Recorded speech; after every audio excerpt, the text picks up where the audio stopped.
about a throne room. It wasn't a room like people think it is, because to me, it was more of being out in nature.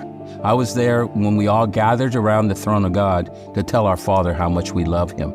This was not my belief system. I didn't even know it was in the Bible at the time, but he sung a love song back to us, each and every one of us. When I was talking to him, I was talking to Jesus and also the Holy Spirit. It wasn't like they were all together, but you could not separate them in the sense of communication. The fullness of the Father is inside Jesus. The fullness of the Holy Spirit is inside of Jesus. The fullness of Jesus is inside the Father. The fullness of the Holy Spirit is inside the Father. He is one. You know, it's not one like we think is one. Some people say in the Trinity, you know, the Father, Son, and the Holy Spirit. No one thinks that way there. They're just one.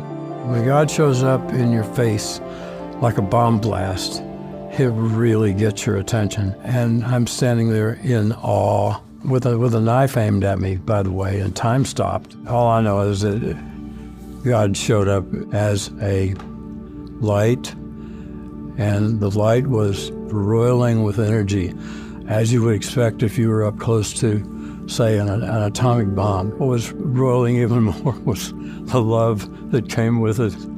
It was, I'm sorry, I have a hard time talking about this. And in one single instant, all of his qualities were in my face.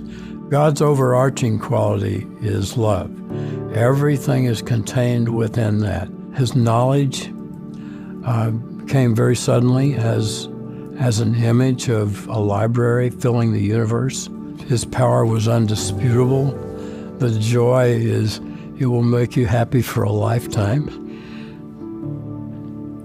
I can't think about it without getting full of joy. His authority is so great that you would follow any instruction. Kindness, you probably know someone who's kind. If you can imagine that kindness magnified 1,000 times. Humor is something rather surprising.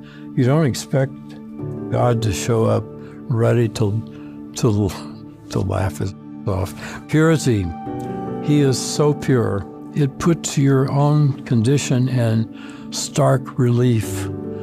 You can see that you're not that. And there's humility. If I had his qualities, I would be so proud, you know, but he's not. He is humble. Such humility. Now, Jesus said, I am the light of the world.